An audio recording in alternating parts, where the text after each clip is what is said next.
Thank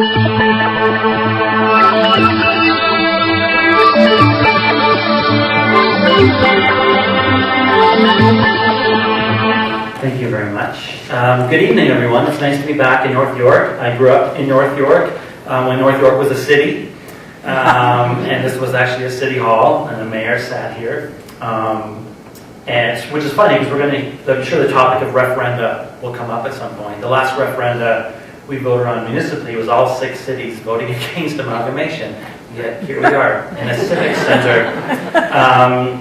So yeah, I went to Earl Hague High School, a few blocks from here. So I spent thousands of hours in the civic center, my lunch periods near the fountain. So it's nice to be back. This is a really complex topic. And as an advocate, we're always trying to find the right balance of not dumbing it down too much, because that's patronizing, but also not scaring people with all the complexities, because you could study this for years and just scratch the surface in terms of all the different, as you mentioned, there's lots of different systems. So a lot of folks in the movement lean more towards dumbing it down, and they use metaphors like people don't need to know how the car works under the hood to drive it. And I don't agree with that. I think people need to understand the systems. If we're going to change it, Canadians need to know what we're changing it to and why. And so I'm really excited that you're hosting this, and thanks for inviting me, and thanks all of you on the first day of school, which you don't have to go to, showing up for school. So here we are. Let's geek out a bit. I am a proud geek, a proud nerd. Democracy is such an important thing. We value it so deeply, so spiritually. We talk about how people died for it. And we rarely step back and say, is it working? And are we doing it the right way? And are people's voices being heard? And why are people like both Trump and Sanders, who really have the same message in a way, which is the system is rigged, and there's an elite group controlling everything, and we need to take power back. I mean, the Tea Party and the Occupy movement have a lot of overlap in their slogans, which is taking power back away from a centralized system which hasn't lived up to the promise of democracy. So how do we create a system that people have more faith in? How do we erode cynicism? How do we create elections that people are excited about, that people feel that they're meaningful, and that their voice is being heard? And that's what this whole discussion is about. And I want to start by saying that there is no perfect voting system. If there was, every country would be using it. And every time someone tells you that a certain system has a flaw, they're right. Every system is flawed. Every single voting system has mathematical flaws, and there are scenarios where any system will distort the outcome. The question is around risk assessment and probability, and looking at which ones strive to correct those mistakes, and which systems don't even bother trying at all, which is, funny enough, the one we use. So I just want to get that off my chest right away. There are some people who will tell you, this is the best system, it's perfect, and all the others are garbage. Those people don't know what they're talking about. All the systems are complex. Every system has pros and cons. But some have much bigger pros than cons. And some have much bigger cons than pros. And that's the system we use. So let me talk a bit about first past the post. Because one thing that the materials the government produced doesn't really show well is what it doesn't do well. So if you just read it through, you wonder, why are we having this discussion? It's the simplest system. You vote, everyone gets one vote, anyone can run, whoever gets the most votes wins, and they get a seat. How else could you do it? I mean, that's democracy. Get the most votes, they win, right? Yeah, he's nodding his head. Except that works really great as long as you have 2 candidates. As soon as you introduce a 3rd candidate or a 4th candidate, it just doesn't work at all. It isn't even really a voting system in my mind. It's a really, really expensive randomization exercise. We could throw darts and potentially end up with just as accurate results and save millions of dollars and really terrible debates where leaders are just reading sheets out of their binders, which is a whole other topic. Banning teleprompters isn't one of the reforms you're looking at, is it? That's too bad. That would be great. So what first past the post does, let's just use a really simple example. So I'm not wearing socks. You wearing socks? Okay, you're wearing socks. So let's just use a really quick example. So here's first past the post. Let's say the question of the day is, do we want to have a mayor of this town wearing socks or not wearing socks? Okay? And why do we want a mayor with socks? I'm actually agnostic about that. are now. I guess hygiene would be one thing. Hygiene, there you go. That's a convincing argument. But for me, it's speed. I'm out of the house like at least 5 seconds faster than him. So I think you should vote for me for mayor. So if we had an election now, and you're debating efficiency versus hygiene, I would say hygiene would probably maybe win out, because it's only 10 seconds I'm saving. So let's say 60% vote socks, 40% vote for me. I lose. That's fair. That's first past the post. It's great. You win because more people support you. Amazing. First past the post. What if we introduce a third candidate? What if these two guys also run? You wearing socks? Peter, you got socks on? Yeah? All right. No socks, by the way. I'm not joking. So what happens here is now the folks who want socks suddenly have 3 candidates to choose from. Suddenly everything starts getting weird. Now you start talking about strategic voting. But let's just say just the 2 of them. So they both run. So now let's say the sock people split their vote even, 50-50. So now it's 30%, 30%, 40%. I become mayor without socks, even though most people want a hygienic mayor. So right off the bat, you can see how first past the post is kind of a garbage system, because now you've got a mayor representing 40% of the city. If you have 3 or 4 people running against me, I could win with 10% of the vote, 70% of the vote. This happens, my friends. We have a city councillor who won with 17% of the vote. We have incumbents on Toronto City Council, incumbents who were in office for 4 years, and a majority of their constituents voted against them. 70%, 80%, we don't want you back. We know who you are. We have name recognition. We're voting for change. And in almost every case, they win their seats. And they're still there with staff and offices and all these benefits, even though they got rejected by most of their constituents. Ron Moser, for example, just to give you a real concrete example, 75% of his constituents didn't vote for him. He got 25% of the vote. He's been in there for at least 85 years. And he's a councillor with 25% of the vote. That's first past the post. But not only that, under this example that I set up, you're going to have a situation where the people who want socks have to start figuring out, wait a minute, who's the best one to beat Dave? I really like this guy, but I think he's got a better chance of beating me, so I'm going to vote for him, even though I really like him. Because a vote for him, you know, like, for example, Green supporters do this all the time. You Democrats might do this. Downtown conservatives do it because they don't want to split. Anyways, we can go on and on. But the point is, people start voting with their calculators instead of with their heart. Because they have to figure out who's the best person to beat the person I really hate instead of the person who I really like. Not only that, there's pressure on 2 of these guys. If 3 of these guys run against me, there's going to be pressure from the sock people, which is probably almost all of you, that 2 of them should drop out. Because if 2 of them drop out, Ali's going to beat me. But if all 3 of them run, I'm going to win with my 40% or even my 30%. So suddenly you get the Green Party being told, don't run, you're ruining it. The Ralph Nader effect. You've got Jill Stein now in the US. You've got New Democrats getting this all the time. So what we want is a system where anyone can run. No one is told that they're being a spoiler. No one is told to vote strategically, and anyone can vote with their heart. The way to fix that problem on its own is called a ranked ballot.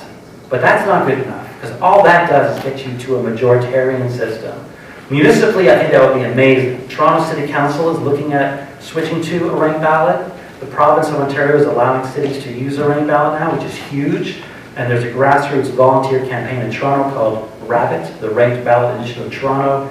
That would be amazing for City Hall, because we don't have political parties at City Hall officially, so most proportional systems don't work. But for Canada, what we want is a proportional system where it's funny to me that we even have to define this, because to me, proportionality and democracy are synonymous. What it means is that 10%, if 10% vote Liberal, the Liberals get 10% of the seats. If 10% of Canadians like the Greens and vote Green, the Greens get 10% of the seats. If I start a new party called the Banana Party, and 47% vote for my party, I get 47% of the seats. I call that democracy.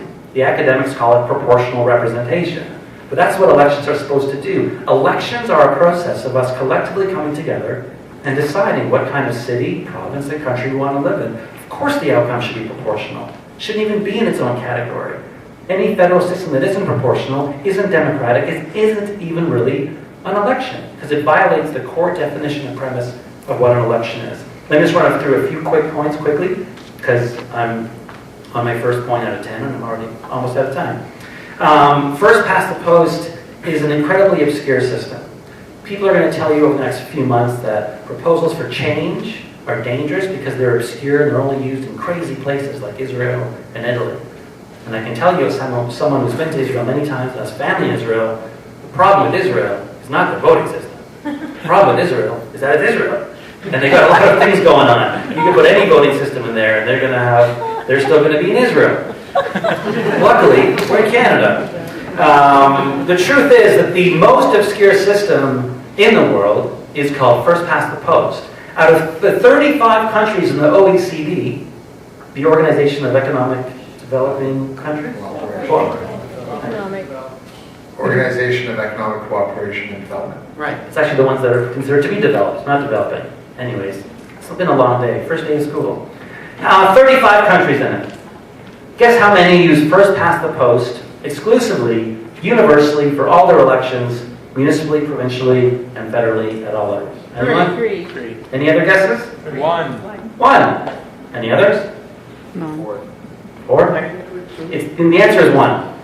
Anyone want to guess what it is? It's Canada. We are such losers in the democratic world for using the stupidest garbage system universally for all elections, which no one else does anywhere in the world, or at least within the OECD. There are a few tiny islands that I think use it with populations smaller than the condo across the street.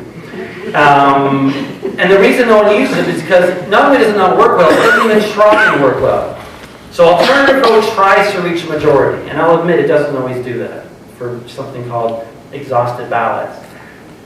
MMP and STV try to reach proportionality, and I'll admit they don't always do it well, and there's examples where they can create very distorted results. But first past the post tries to accomplish nothing. It does no mathematical mechanisms that try to ensure that the results reflect what people ask for. You can end up with a result that is the exact opposite of what people ask for, which is why, in my opinion, it's not even a voting system. If you were to create a spectrum of 0 to 10 and rank voting systems, it wouldn't appear on that spectrum.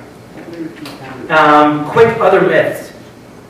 There's a double standard here, again, in relation to obscurity, because politicians don't use first past the post. They don't use it for their own nomination meetings. They don't use it when they choose their own leaders. And city council themselves, when they appoint a replacement councillor in Toronto City Hall, when there's a vacancy, they use a runoff system like a ranked ballot, where you need to get 50% of the vote plus one to win, unlike Ron Moser, who won his seat with only 25%. So politicians use either majoritarian systems or proportional systems. The other myth is that this is some kind of left-wing versus right-wing issue. First past the post hurts everyone, right across the board.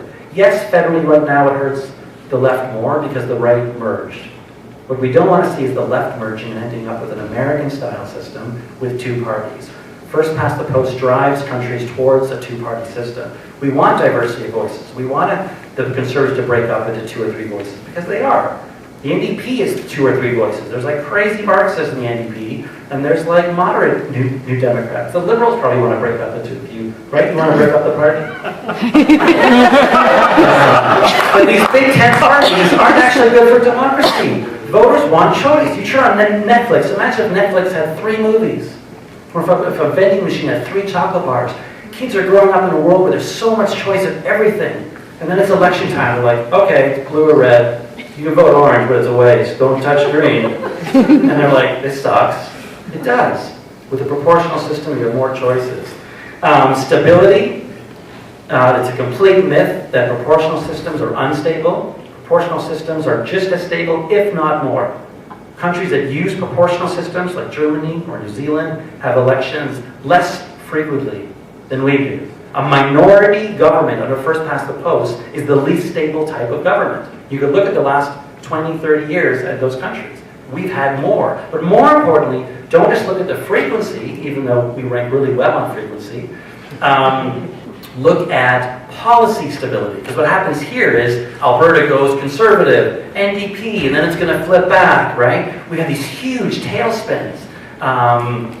That's not stable. Under proportional representation, you develop stable coalitions that mostly don't have these huge shifts. Because what happens on our first past the post is when the electorate shifts their opinion 5%, the seats shift 20%, 30%. Remember when the Tories went down to, what was it, 2 seats under Kim Campbell?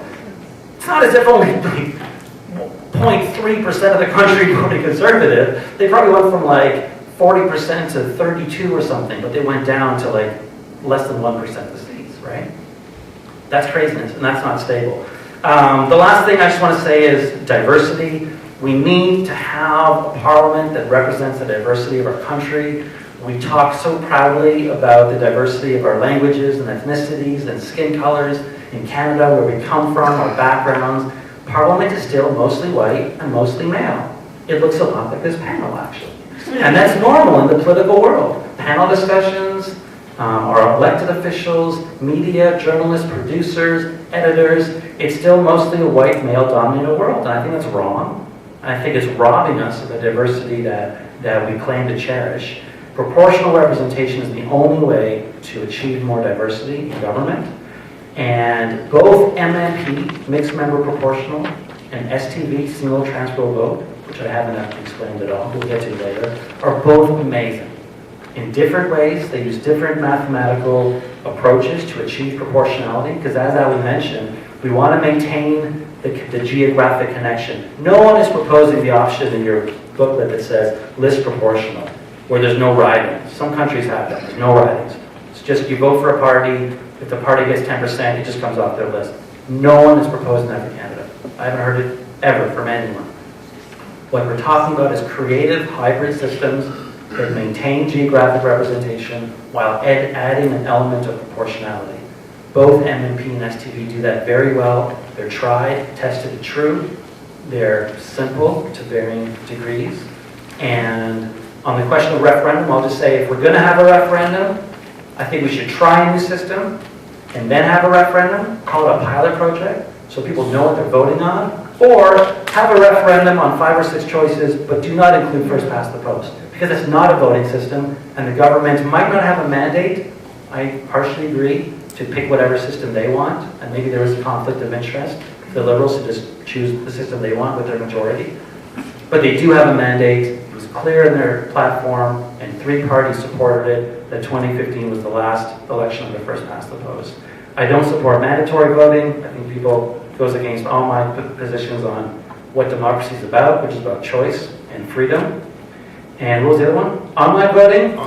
I think it's great. There are some drawbacks, and probably not the ones you think. It's not about fraud. It's actually about people manipulating those around them with social pressure. So if there's, let's say, a father figure in a house who's very influential, right now he can tell his wife, "You're voting NDP." She can say, "Sure, honey," and then go in the box and vote for the capitalist libertarians, and he won't know. Once we mail out PIN numbers, he could say, "Give me your PIN," right? You could sell your PIN number, theoretically, under online voting. So right now I could say, "Here's $5, vote green," and you're like, "Sure," and then you go in the box. And so you lose the anonymity, the personal secrecy of your vote. But I think the pros outweigh it. I think kids would love it, teens would be voting, and I'll end by saying, speaking of teens, we should lower the voting age to 16. I've been to places where they do it. I've interviewed the 16-year-olds. They're much smarter than the older folks I've spoken to. And that's it. Thank you.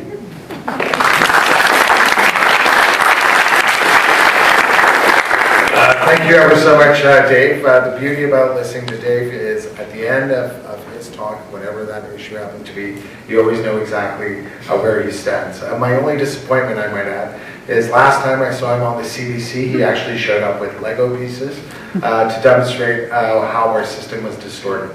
So hopefully at some other point he will show up with his Lego pieces.